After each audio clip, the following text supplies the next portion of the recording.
Maybe, maybe, baby.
Accidentally picked the older intro tonight. What a way to start. Well, I guess we get her out of the way. I bet we don't. Anyway, welcome everybody to another edition of the 86 Movie Review. I'm one of your hosts, Halloween Jack, and over there is Johnny Vintage, and down there is Frankie Apple Pie. And tonight we're going to be reviewing Johnny Vintage's pick of The Long Kiss Goodnight. And okay, Vintage, why this one? Well, I saw this at the movie theater way back in 1996. And, yeah. Hey, Dr. Ed, you're on time. Yeah, you're on time. We weren't. So. Hey, I'm sorry, Vintage. Go ahead. I am such a letdown. I saw this in the movie theater, and I just absolutely loved it. Yeah, I absolutely love this movie. It did everything a movie is supposed to do. You know, it keeps your attention. It leaves you feeling good about a movie. You know, I don't know how to explain it, but it's like, yeah, that was a really damn good movie. I really enjoyed it, and it's not superficial. I mean, because you actually kind of feel for the characters and what they're going through, whether it be a divorce, you know, dealing with a child, or her having amnesia and having a whole different life and coming to it. And I really loved it. So I hadn't seen it in a long time, and I wanted to watch it again. And it's one of those movies I wanted to share with y'all. If you hadn't seen it, if y'all hadn't, it would surprise me. But I figured I want to share because it's a movie I think is really good, you know, and it's a little bit out of our what we've normally been watching, whether it be monster or sci-fi or what have you. And yeah, I just wanted to share this because I thought it was really good, and I wanted to see what y'all thought. Well, sharing is caring. Great. I think it's divine and swell. Okay, so you answered my question about what was the first, or where, or when was the first time you saw this. What about you, Frankie? Is this your first viewing of this? Yeah, this is the first time. I was aware of it. I thought it was a different kind of movie than what it actually was. I think that's why I didn't really watch it before. I thought it was some kind of, I don't know, weird romance movie or something. But no, it was definitely, there was a lot of surprises. The movie surprised me a lot throughout the course, and I really, really enjoyed watching it. Yeah, cool. Yeah, I mean, actually, this is my first time watching it too, and I think part of it was to do with, I guess, Rennie Harlan being the director and Gina Davis being the star, and the two of them were married, and they didn't exactly have a good track record with Cutthroat Island, which came out before this. Wow. The writer Shane Black, I mean, he wrote the, and it's funny, that's one of my dislikes, that you made me watch a Christmas movie. I'm going to jump ahead and say that you made me watch a Christmas movie. But that's my second note on here. It says Christmas movie. Well, Shane Black was notorious for doing that because he wrote the screenplay for Lethal Weapon. You know, that was set in Christmas time.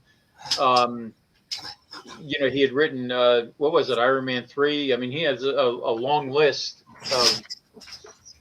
of writing credits. And from what I read and what I understand, that is he was a little upset with this because he had written this for Rennie Harlan and Gina Davis. He wanted them to be in it, but he wanted this to come out before Cutthroat Island. And he felt that the fact that bombed kind of diminished this movie for a lot of people. And not only that, but I mean, he made $4 million for writing this script. And at that time, a lot of people are upset because they felt that was setting a precedent for writers at that time, which I don't understand. I mean, you'd think the writers would be like, oh, great, we can get that much money for a screenplay. But no, for some reason, it had the opposite effect. What can I say from my first time viewing it? I mean, it entertained me. It kept me engrossed in what was going on. I had to see how it was going to end. I think it was a little predictable in places, but I'll get to that later. So I guess we'll start with our likes, and I'm going to start with you, Mr. Frankie Apple Pie.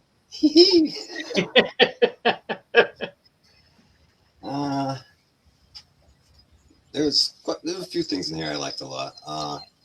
One of the things that sticks out was the throughout the whole thing, the one-liners or the comments from Samuel L. Jackson, but also she had some doozies too. But I hate it when we do a movie like this and the favorite turns out to be a kill scene. But I bet you it's the same one for all of us. The guy that was hanging, and that was brilliant. I thought that was a beautiful scene, the way she saved his ass and got out of a situation and took out the bad guy. I was like, wow. But what a great contrast.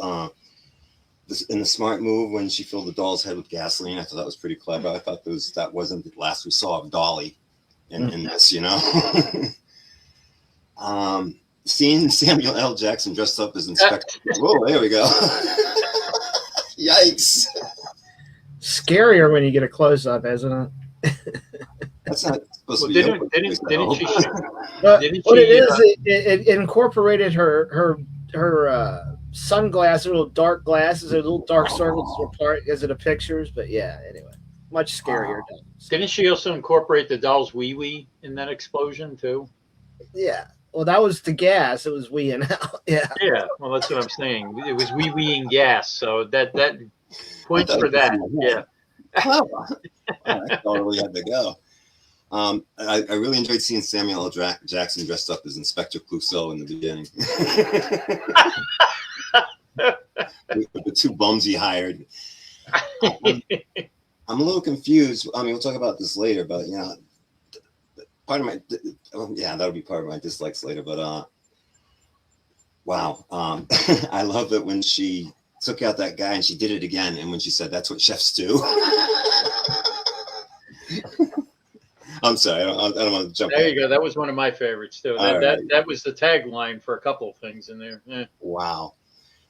There's so many lines, and I'm sure you guys really there's so many. I'm sure you guys will pull them up. I'm writing them down in the dark, and I can't really make out my handwriting. But there's some really good lines that just cracked me up. I was laughing out loud, trying to watch it last night. But I had a line too. Oh, that's a duck, not a dick. That was my. That was one of my favorite lines. Yes. I like it when he says, I know what you're thinking. He said, wow, I hope not. I was thinking about how much my balls hurt. Yeah. And oh my God, remember the guy she was dating? And he even sits down to pee. Oh my God. She's like, oh yeah. You even said that later. He even sits down to pee. That's David Morse, one of my favorite actors. I really liked him, Green Mile and everything. It's a shame he turned out to be such a jerk in this, but yeah. Oh, he is good. Anything he's in. Wasn't he in 16 Blocks with Bruce Willis? Yeah. Oh, that was a great movie. Yeah, he's a really good actor. That should be one for down the road. Yeah. But I'll stop there. There's so many things to like about it. But yeah, mostly just the switch between her and her, amnesia, school teacher state, and You know, she looked like Barbara from Beetlejuice, and all of a sudden she looks like Yeah. I don't know, with the hair and everything like that. At first, it was a little too much, but she made it work. They made everything work in this. I think they did a really good job with it. It was a fun movie. Great. Yeah, if they paid $4 million for the script, you know, at least they got their money's worth in the jokes, you know, and the one-liners. Some of those situations, and there wasn't just one. There was quite a few really impressive kill scenes or unlighting scenes. But I'll stop there. Oh, that was timing. Right on time, man. Yeah. I don't Did know you do that? That was my phone going off. I am magic. Are you a magical? Why don't you go next? Wow. With your likes. I thought you did that on purpose. Jeez. No, that just so happened my phone went off, and usually that's an eBay thing. So, yeah. It's I thought my back went out again. You were cursed. Yep. It's you, Johnny. Or whoever. That was funny. You're a vintage. I mean, it's your pick. Well, why don't you go first, HJ? That way, if you're, you like, I don't want to take any of your likes, so I'm just going to let you. Oh, all right. I mean, I tell you what I liked I liked the musical soundtrack a lot. A lot of mix in there of, you know, some old 60s Motown and stuff like that. And that kept me going. I like the fact that she lived in New Jersey, down the Jersey Shore somewhere. Yeah. They didn't say where. Okay, that's where I'm from. Samuel L. Jackson. That's a big like in this. I mean, I've liked him in a lot of things. Sometimes I don't like him. He was perfect for this. Perfect for this role. And, you know, he wasn't even in consideration at one point. He met Gina Davis and Rennie Harlan at a Christmas party or some party like that. And, you know, that it wasn't the intention to have, they said they wrote it for a white man, put it that way. That's what they said anyway. But then once they met him and he said he was interested, I mean, they were like, no, fine, let's give it to him. Let's see what else. I have to use my glasses. I'm sorry. Oh, we already said using the doll's wee-wee. That was part of the and chefs do that. That was another one of my favorite parts of this. Yeah, I mean, there's so much to like about this. I mean, we could be sitting here for the next couple of hours talking about it. But I mean, those are the things that stood out to me the most. I think I have a little bit longer list of dislikes, which I normally don't. But I'll get to that. But overall, I agree with you, Frank. I mean, it was the writing was great. Oh, and that guy in the beginning, the one he was listed as the man in bed. Yeah. With the prostitute, that Rex Lynn. I mean, there was a thread going through here because the one that plays Samuel L. Jackson's partner, she was in CSI Miami. Really? And Rex Lynn, the guy that was in bed, she was in CSI New York. He was in CSI Miami. So I wonder if they all tied that together. There was a few actors or actresses in there that looked like they came from those series, but yeah, I mean, I'll leave it at that, and I'll give Vintage. I hope I didn't take any of your likes away. I don't know. Well, like I said, I picked it, so I'm open to whatever y'all have and likes or dislikes, and I just really enjoyed this movie, and I did again. Well, let's see. That's.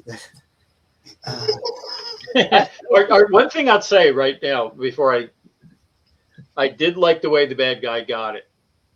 See, my big dislike about a lot of movies is they shoot guys in the head, or you got to make them suffer.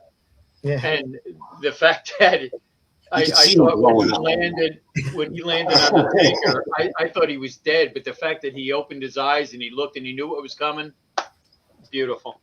You could see the split second him with. I swear, maybe your imagination. That was satisfying. Yeah, it came over his face. I hated I'm that sorry, guy. Vintage. I didn't mean to. I hope I didn't take one of your likes away. I forgot about that part. No one's stepping on any toes here on this show. Okay. Not on this one. So here's some of the lines that I wrote down. When Samuel L. Jackson was in there with the dude that was, thought he was with the prostitute, He said in case his arrest is thrown out, because he said he'd personally have men, he'd hire men to fuck you through the ass for the next 10 years. Oh That's my how- God. I know you don't have a lot of money based on your choice. That's what he told her. Oh my God. Here, I got a kick out of this is when Samuel L. Jackson got a message on his beeper. And I thought, beepers? Oh, Yeah, what year was this movie? 1996. Yeah. So this is after Pulp Fiction? This is before Pulp Fiction, I believe. Yeah. Really? No, wait a minute. Wait, let me think. Fiction's No, it's 94. after Pulp Fiction. yeah, it was Yeah, 'cause I after. took his little echoes of some of his lines from Pulp Fiction in this too, you know. But she's also used in Marvel movies too. Um, Well, at least he didn't talk about any damn snakes on the damn plane. Yeah. When he almost wrecks the car when he turns the head to watch the girl jogging, and he has the line, "You can see those coming around the corner. You got time to do your hair." Or when the guy she calls for, apparently it was her trainer at one time, and he's sitting there at dinner with I guess his mom or whatever, and the dog's licking his asshole. It says, Oh yeah. he says the dog's been licking his asshole for the last three straight hours. He says nothing there worth more than an hour's attention. So it's either gone and he doesn't realize it, or it's there forever. That's, Yeah. And that's good old Brian Cox. It was a good line. Yeah. Samuel L. Jackson, when he said, "I never did one right thing in my life," that takes skill.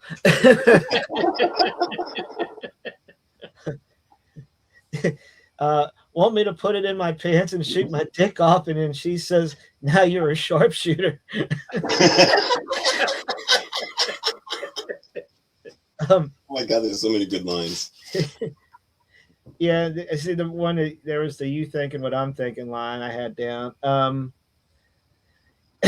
Or here's the one where when he gets Samuel L. Jackson outside the barn when she's out with the guy she thinks she was a fiance, and he tells Samuel L. Jackson, "There may be many reasons not to kill you, but one is not because you will be missed by NASA."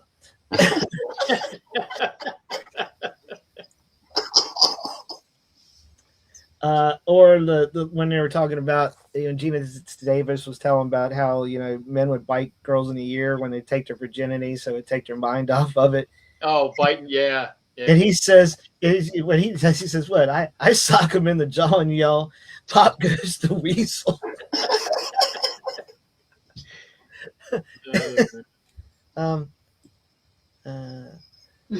Or when she's making the move on him, he goes, "Beautiful white lady seducing the hell."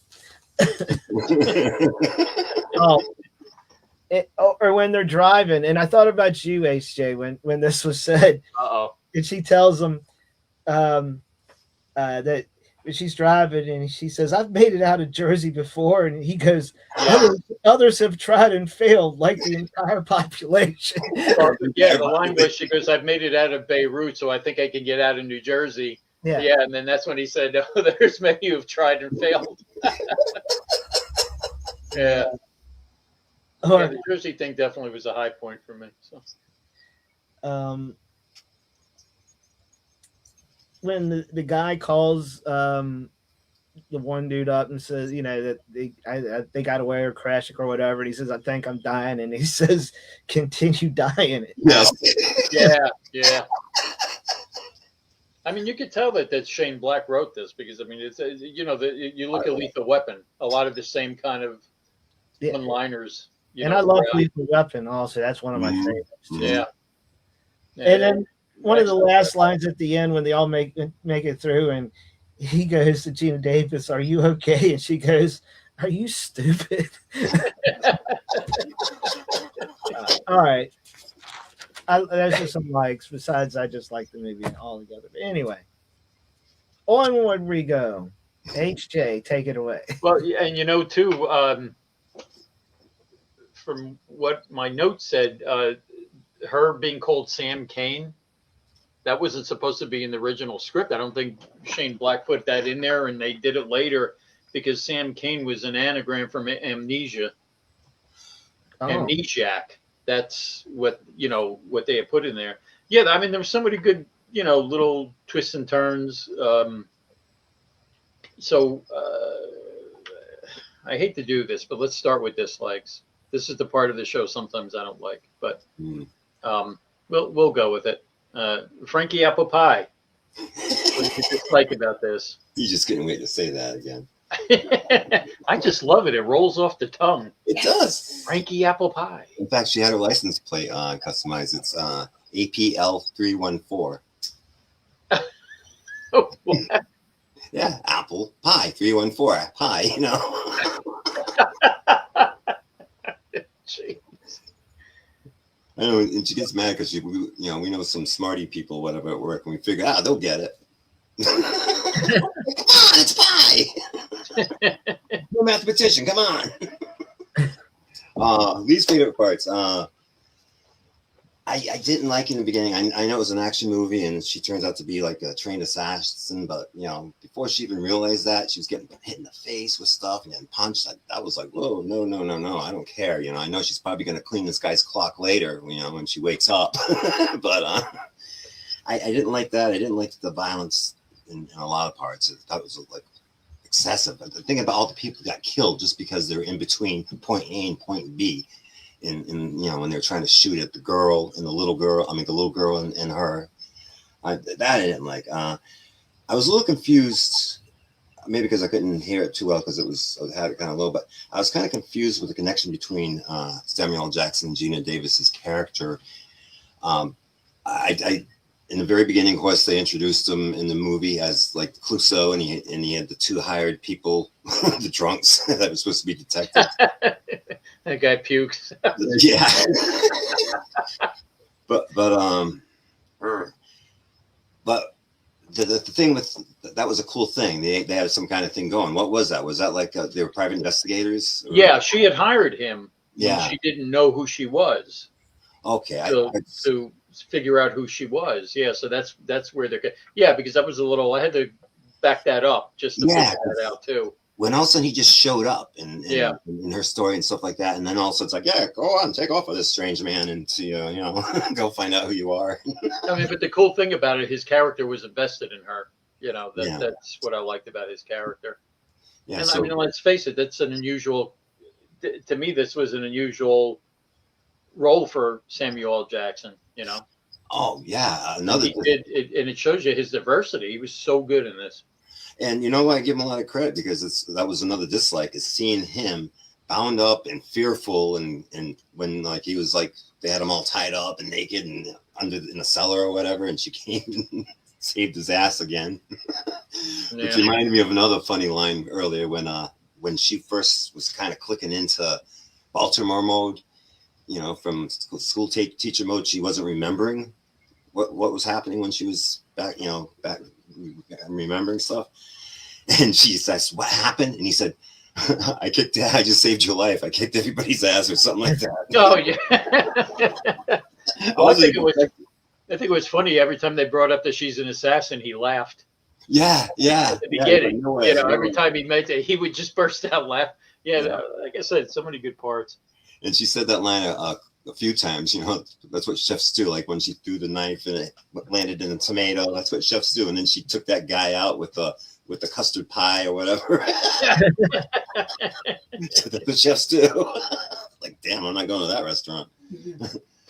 That was disturbing seeing him like that.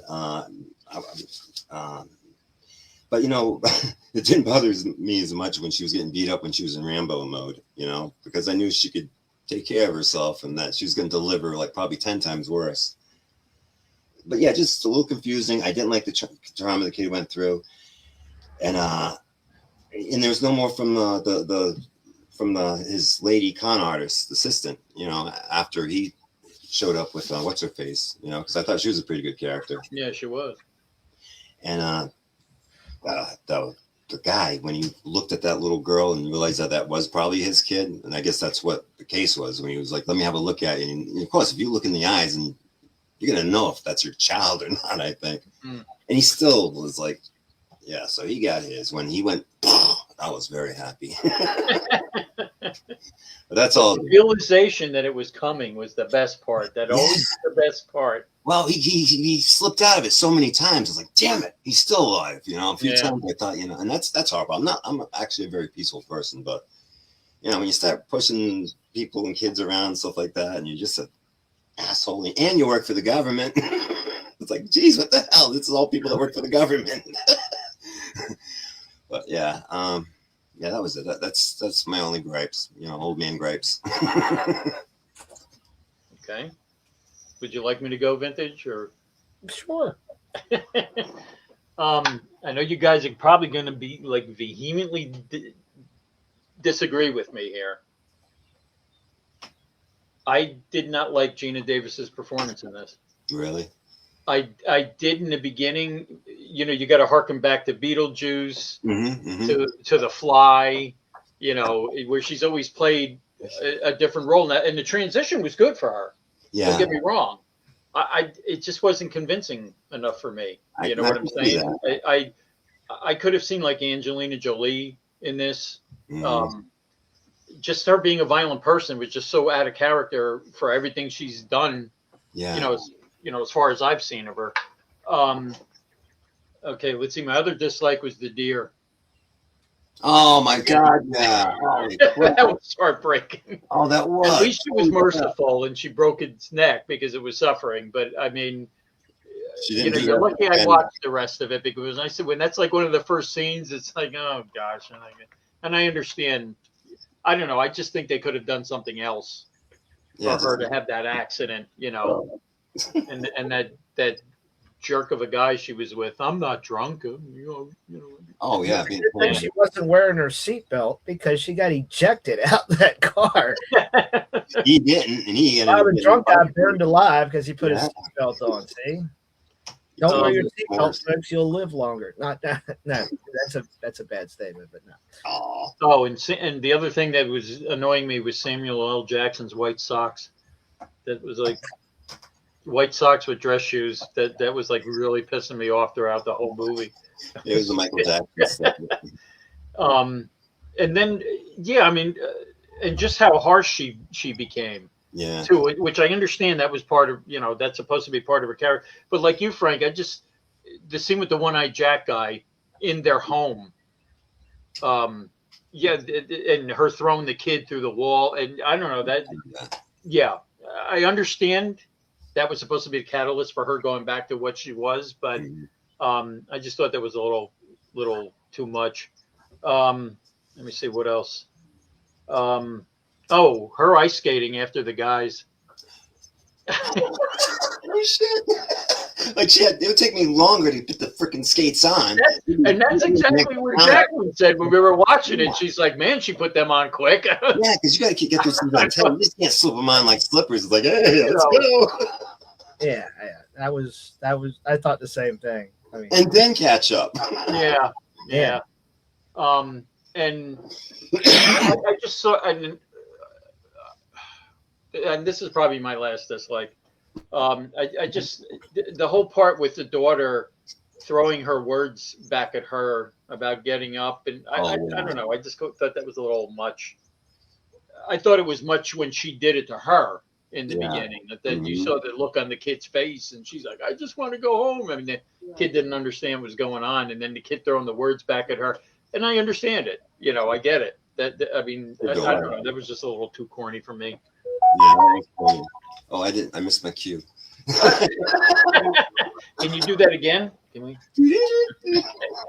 I mean, to be honest with you, that was, you know, my only dislikes, other than, like I said, David Morris being my favorite actor, and he's usually a good guy. What was that movie where he played the killer with Shia LaBeouf, where he was on house arrest? Disturbia. Yes, Disturbia. Oh. Yeah. He's the type of character you hate when he goes bad. He's like, oh man, he's a cool dude. Yeah.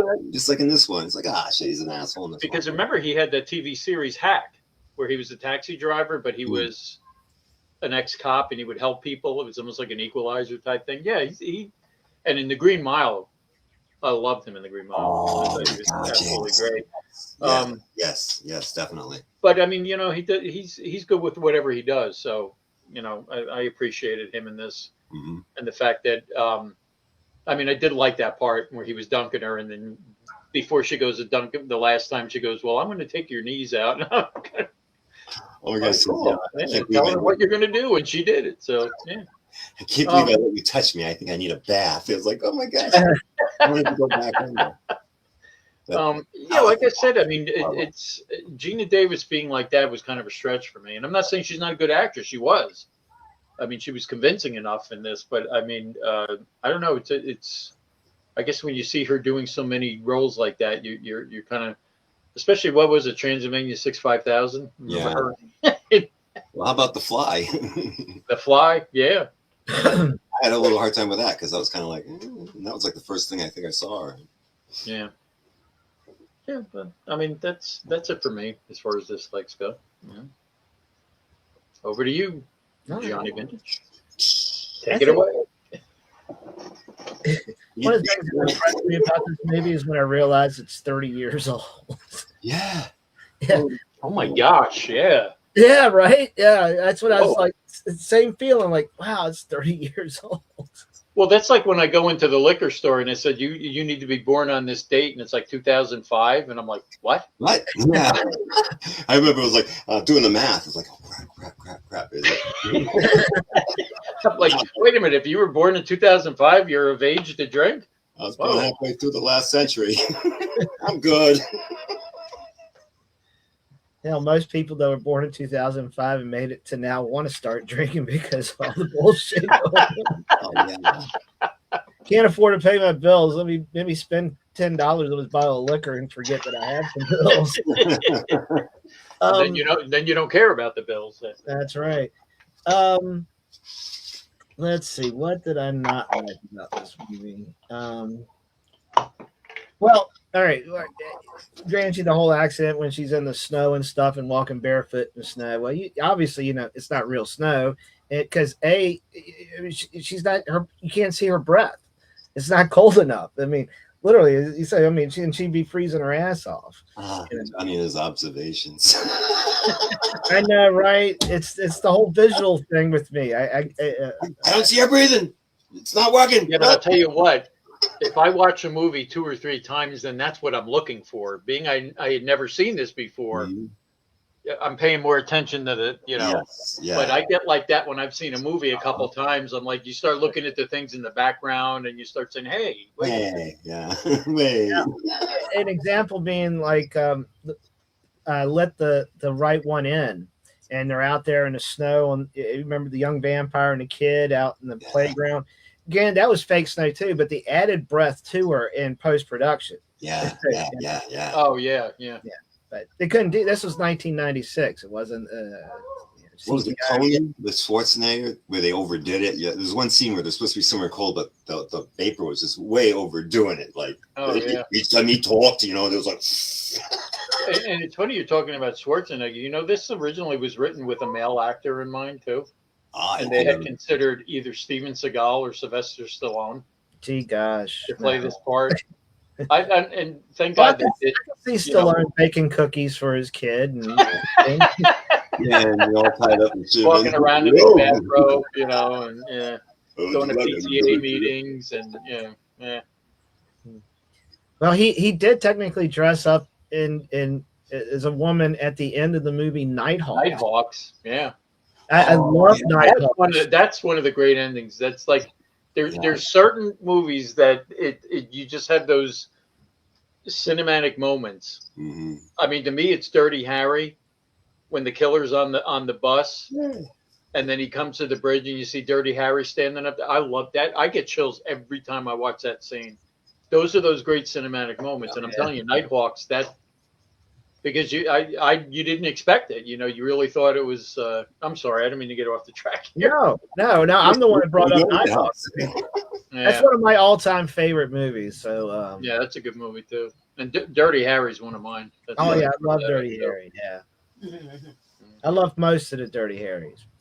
Not quite all of them. Anyway, where was I here on dislikes? Well, you mentioned the breath. Yeah. The one-eyed dude that showed up at her house, he had like a grenade launcher or rocket launcher to blow a hole in the side of the house.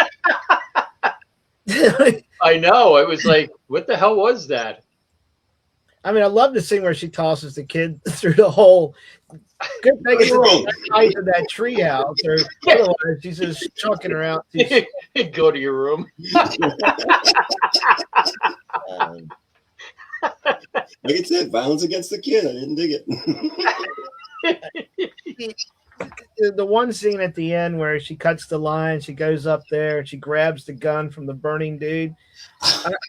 You know exactly what I'm saying. Her hand would have been sizzled because she grabbed that gun from the burning guy and then goes up and then shoots him. But I'm pretty sure that metal should be pretty damn hot because the dude's on fire.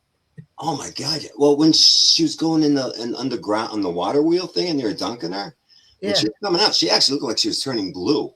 Yeah, she did. It felt like she was turning blue. Like, oh my gosh! And then she's like, she practiced that scene with her husband a lot, according to what they said, where she was getting to the point where she can hold her breath. I think they said the longest was 81 seconds.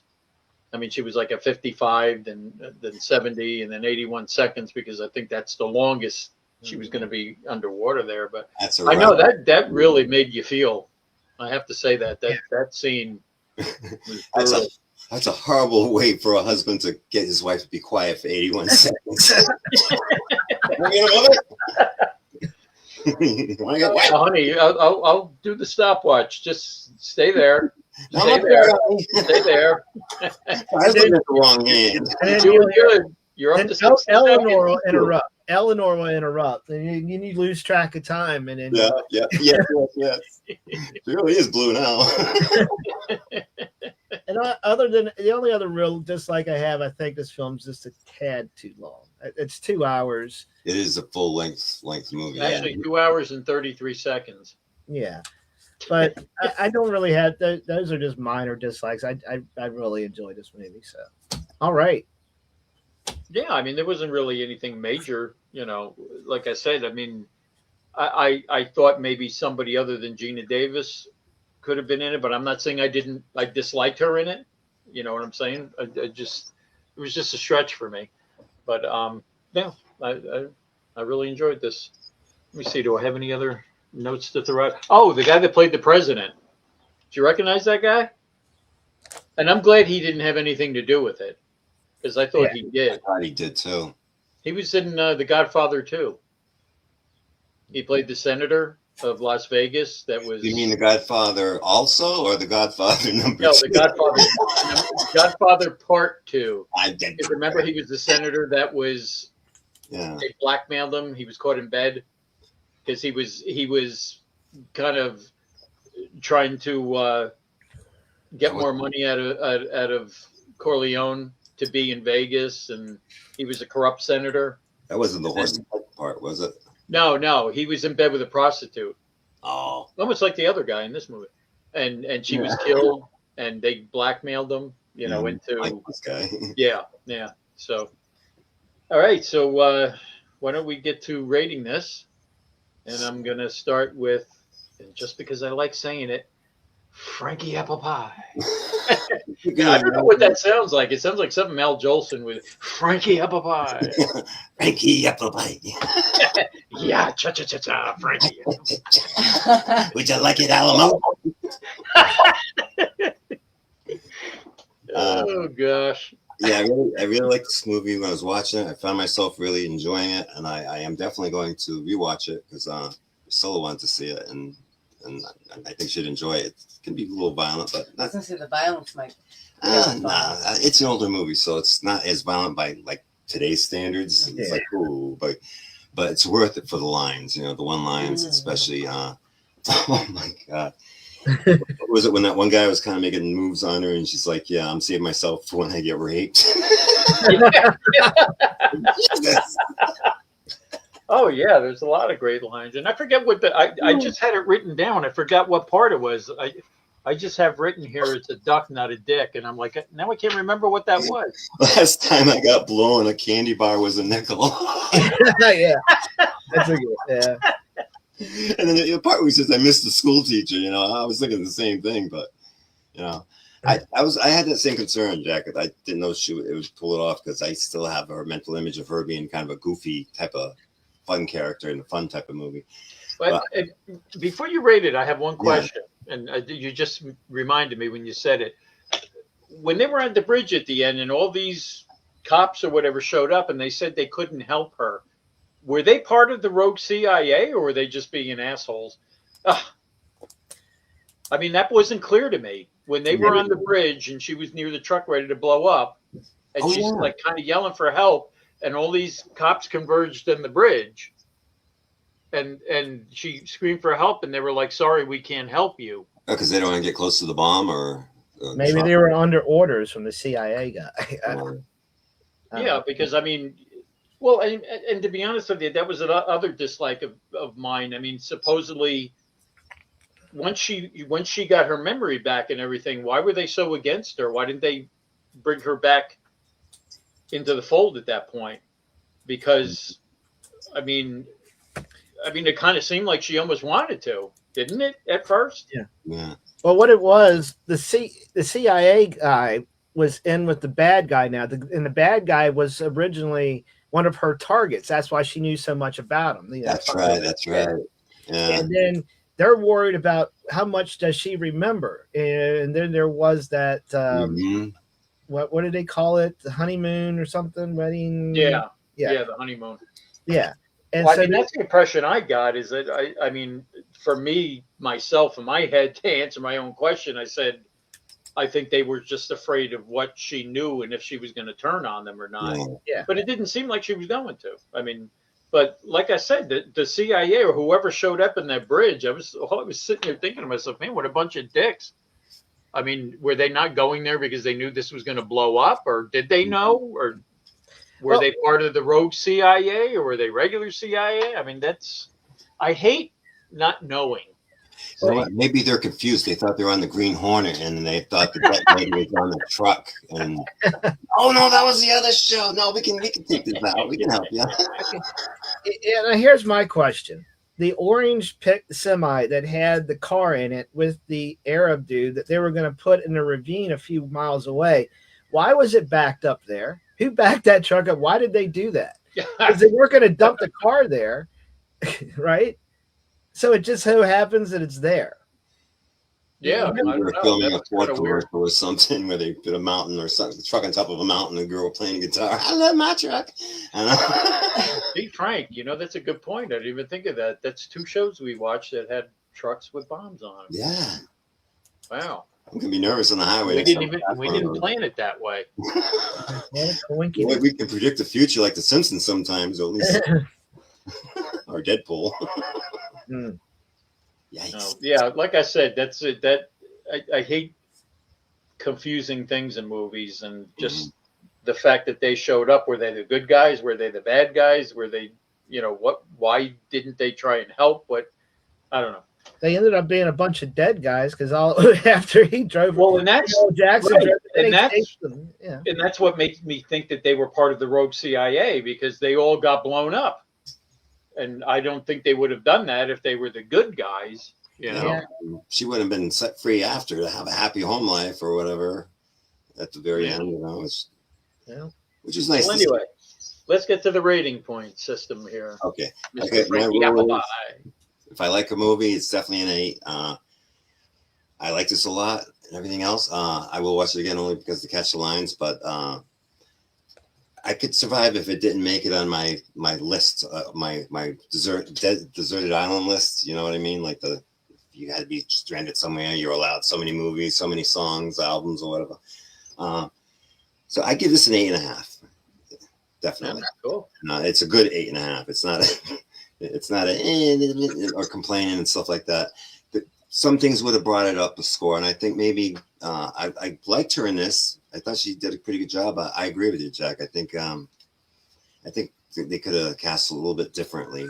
I mean, again, she did well, but I would have bought more into it if it was somebody that could pull off that transition a little bit more. With her, it was just too obvious. All of a sudden I'm a punk rock girl, and blonde hair and lipstick and dark eyes, and I'm bad. And we've seen that before 1,000 times. Yeah. I think I'm gonna give it. I'll give it a 9. Because, like I always say, every time if I'm watching something and it engages me and I'm riveted to it and I want to see what's going to happen, and that's exactly what this was. I mean, like I said, some things were predictable, some things were cliche, but like Vintage said, this movie's 30 years old. So, I mean, that's a formula. You're going to get that in a movie that's that old. But, I'll stick with the 9 because, like I said, it was entertaining.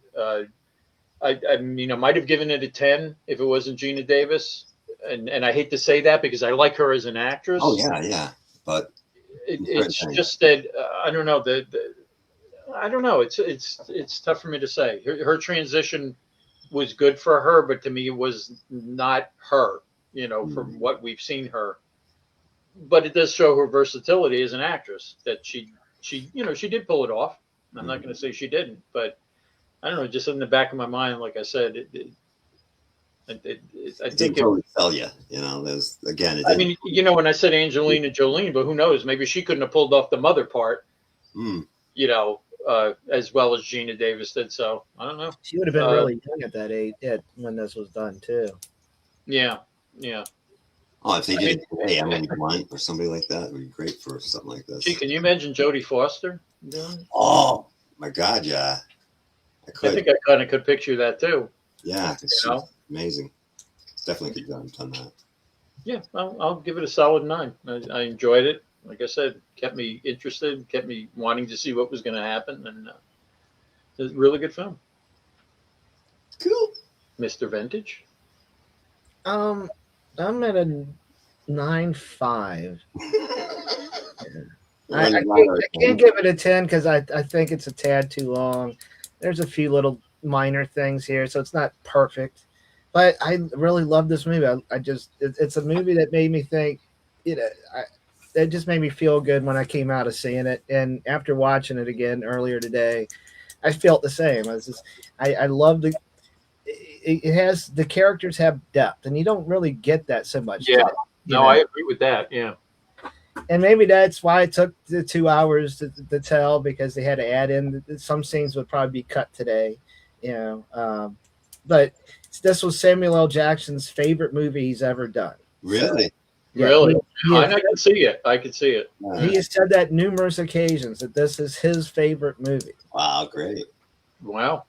And I think he did a fantastic job. So yeah, he was, to me, he was the high point of the whole thing. Oh, I agree. Totally. And I have to say, the bad guy, well, he did a good job too. You couldn't wait for him to get his, and you knew he was going to. I know.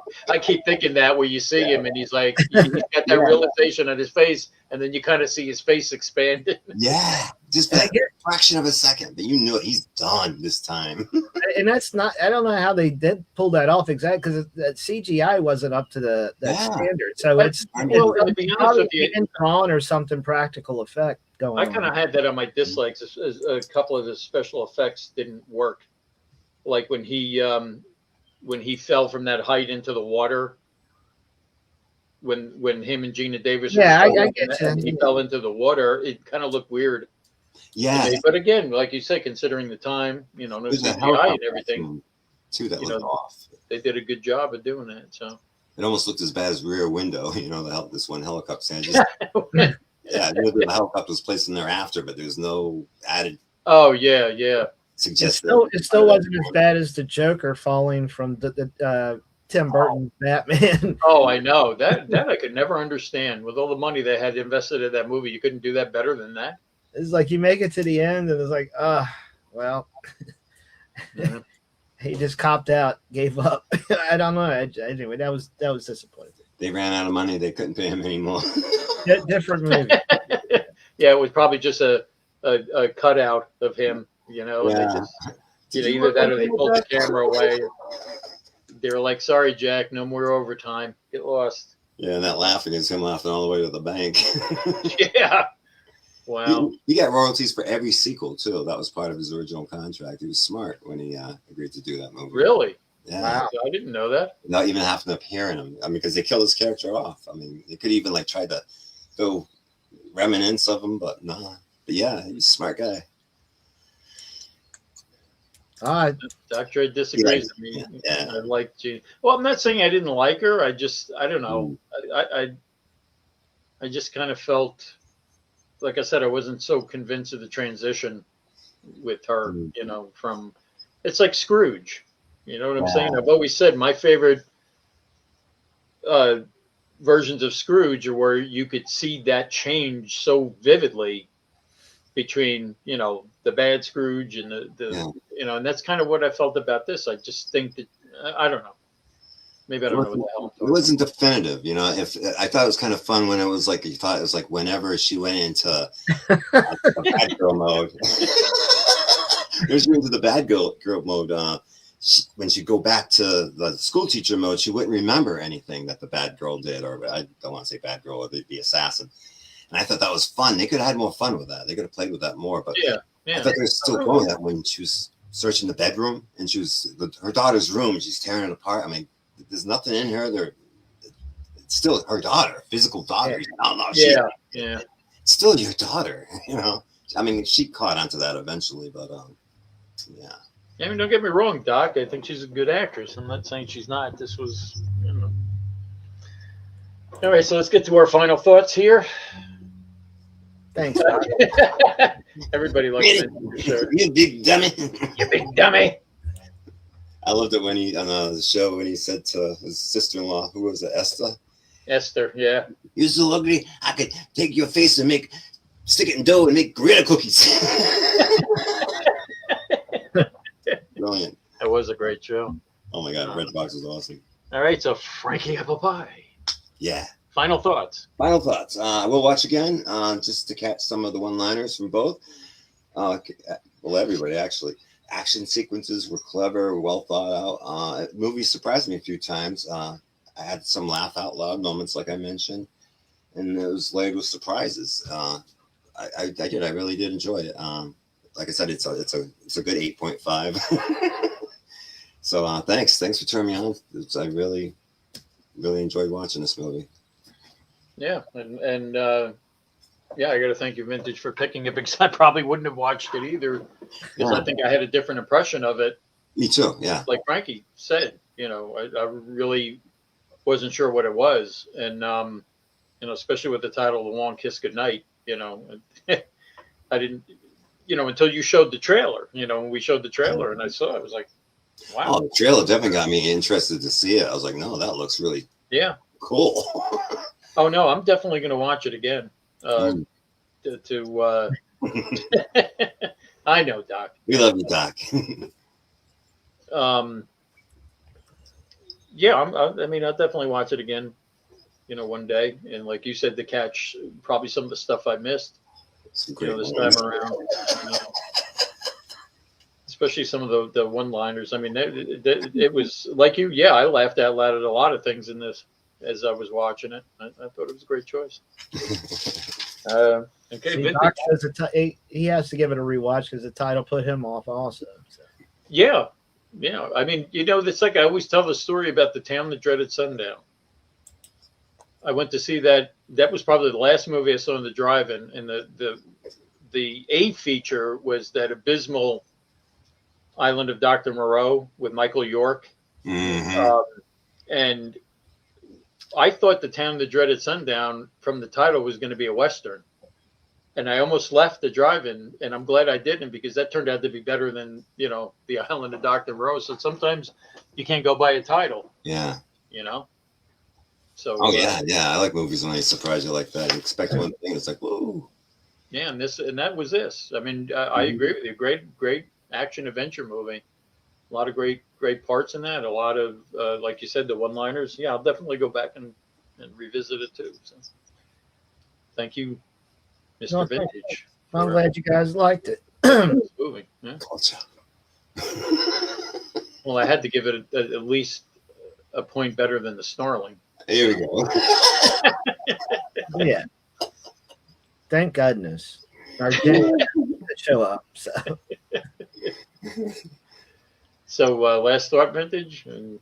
Well, again, this is a movie I just really enjoyed. I think anybody who watches it, I mean, it's got violence in it, yes, but it's from 1996, so you, like y'all have pointed out before, it's a lot different than the violence you see in a lot of movies today. It's not as extreme and over the top, but you know, there's some ridiculous moments, of course. But this movie, I think, all around is really solid. I mean, it's got good character development. I love Gina Davis in this. I can understand how she can get pigeonholed in this thought process of the movie she had done previous to this, and so it is outside her box. You know, I can understand y'all's feeling on that. I just happen to really like her in this. I am sort of sad there was never a sequel. I mean, A Long Kiss Goodnight. And there very easily could have been. There could have been, yeah. The storyline, you know. But I think again, Cutthroat Allen probably hurt this movie. Yes, it did. Yeah. And otherwise, I think this easily could have had a sequel to it or two, but it didn't. It's its own thing. I'm glad it exists, and I'm glad y'all liked it. And anybody watching, give it a shot. It is definitely worth a watch. And the violence had a point to it. It wasn't gratuitous. Yeah. You know, that's kind of what I like. You know, face and hit with something in the face by the one-eyed guy. Well, I think that whole point of that was to jolt her back to what she was. I mean, I get that. And believe me, that part, I found that uncomfortable too. Because I kind of knew what the premise of the movie was, and I was like waiting, okay, she's going to kick this guy's butt. Yeah, like, okay, when is she going to do it? When is she going to do it? When is she going to do it? You know, but she did. You know, save that guy for later. That's the point. So. And let's face it, the most graphic scene in this movie, and you can correct me if I'm wrong, is when she's having the dream sequence and she's looking in the mirror, and then the blonde Gina Davis slices her throat. Oh yeah. Wow. But still, again, I just like this movie. Thank you guys for watching it and putting up. Well, thanks for picking it. I don't think I would have watched it otherwise. And to me, that's what I've always liked about us doing this. You know, we picked a lot of stuff that I've seen before, but I mean, when something like this comes along, titles are deceiving. Yeah. I thought Waiting to Exhale was like about a vampire or something like that. No, God, no. Well, that was like when I was a kid. Every time I looked in the TV guide and they had this movie called The Fiend That Walked the West. And I thought it was a horror movie, and it wasn't. It was just a Western. You know, I was always disappointed. You know, I'd see that in the TV guide, when we were kids. Where that's, you scan, oh, crap, I want to watch that. All right, well, anyway, next week, we're going to be off, but we are going to have something, aren't we, Vintage? Next Thursday, we're going to be re-showing an episode of Gorp, which is actually what the Retribution is now. And it's when we showed The Mask from, I believe, 1961. And we're going to show it in 3D. The whole film is not in 3D. There's sections that are filmed in 3D, and you'll be told when to put on your 3D glasses. So if you have any of those simple red and blue 3D glasses sitting around in one of your DV cases or whatever, you'll be able to watch it. I'll be posting something more on it here this coming week. But next Tuesday, we normally been doing the Green Hornet. There will be one more episode of the Green Hornet, but it'll be a week from this coming Tuesday. So I kept trying to think, well, what's going to happen this Tuesday, since the three of us won't be live.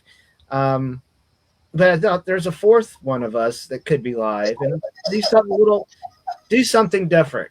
All right. And I didn't know there was a 4 or a 5 or a 6. So next Tuesday, there's going to be probably a 4 or 5 part series of this. Oh, cool. The 86 watch along of Schoolhouse Rock, because we can actually show those, and you can actually put those on YouTube. because I was doing it. That's great. That's a great idea. I love it. So I have to see how. I think there's 55 episodes, 55 Schoolhouse Rock. So we may Wow, there was that many? I think so. We may do the first 10, doing them in chronological order. Thanks, Doc, for showing up. We appreciate you, man. It's that. And then, well, in 2 weeks, it's my retribution. That's right, which will be a surprise. Can't wait. So join us Tuesday for the 86 Watch Along Schoolhouse Rock, hosted by Jenny Vintage.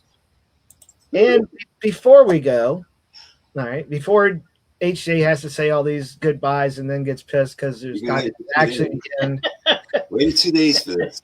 And I'm hoping this works because I haven't played it through all the way through StreamYard because I was having hang-ups before getting this done. So hopefully there's no hiccups. There probably will be. Who the hell knows? All right.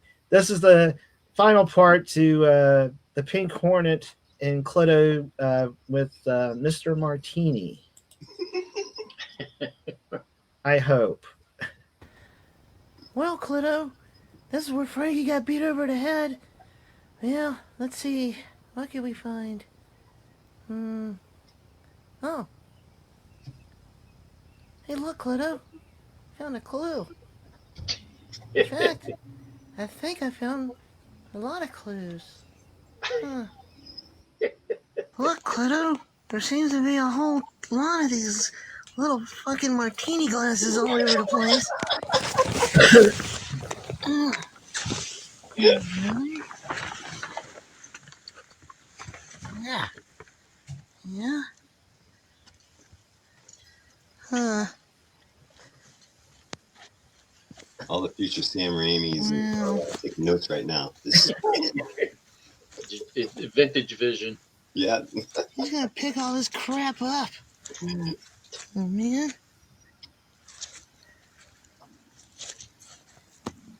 Like it just keeps going.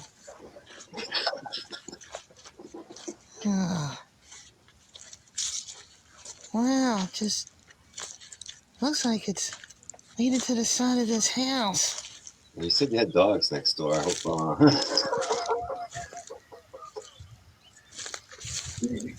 Uh-oh. Looks like it's a creepy basement. Oh, this is kind of creepy. No hazards here. Get your feet out of the shot. All right, there you go. Oh, leave the three. Watch out, Door. Dennis.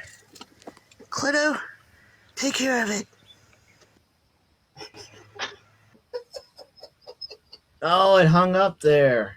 Oh, Come on. temporary. We'll see if it unhangs itself. Yeah. I had issue with this earlier. Let's move it up a little and see what happens. These Well, things Clito are kicked the still door out. going.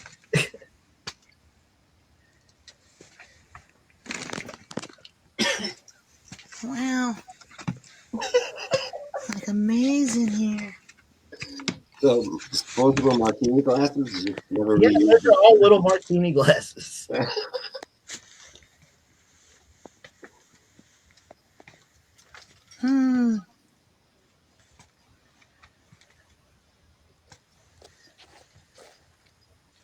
Hey, we're getting close. What the hell? Holy shit. Oh Is no. that him? Is that Mr. Martini? Oh, it's Frank. We found Frankie B. Oh, not a second too soon. On your stick. Pink on it. Don't know how much longer I could have sat there. Oh, I'm sorry we couldn't have got here sooner. How long has he been like this? Oh, he passed out shortly after tying me up and making that message. It's been days. So I really gotta go. I got two things to do. I gotta smoke a doobie and take a dump. And I'm gonna go do them at the same time. All right, well, Frankie, good luck. We'll keep Mr. Martini here occupied until the authorities get here. This is Clito's favorite part. Yeah, all right, I gotta run. I like the shadows. Oh, come on. Yeah, he's really got to go. Come on. Old Mr. Martini took himself out. Go figure. I'm sorry you didn't get any action. I know how upset you can be when my Clito doesn't get any action. Well, I'll make it up to you. We'll go home and play dentist. You know, that's where I cover you with Oragel, and then you can get drilled all night long and not feel the pain until the morning, till after the numbness wears off. Yeah, I thought you'd like that. All right. Well, good night, everybody. See you next time. Bye. John, I know this therapist. I'm going to send you the number. Wait. Uh-oh. An epilogue. Yo, Jimmy, need your help. Oh. Jesus, Frankie, you stuck your fist up JD. Yeah, I know that. You need my help to get him off? Nah, I want to stick him back up your puppet hole. Get the fuck away from me. Now, Jesus. What the hell happened to Frankie P? He's crazy. Well, I knew it was going to kind of hang up, but hopefully once this comes out in a different edition, you'll see it without the hang-ups. I don't know what it is with StreamYard, but It's a stream, yeah. It's a yeah. Why did he do that? Now, is Jersey Devil gone? Is he done? You'll have to wait and see. Oh, man. We'll have to wait and see. Boy, Damn. can't wait. He's not dead. He just happened to be sitting on the ground, and Clito was sitting on his face. I was going to say, I was going to ask you, but I was going to wait till we were off the air. Yeah. All right, everybody. Thank you for joining us. If you haven't loved already, Thank you, Doc. We appreciate it. Yeah. And you all have a good evening, and we'll see you next time. yeah, join us Tuesday for the 86 Schoolhouse Rock, and we'll see you then. Thanks, everybody, for joining, and we appreciate everybody. Take care. We do. Peace out. Peace.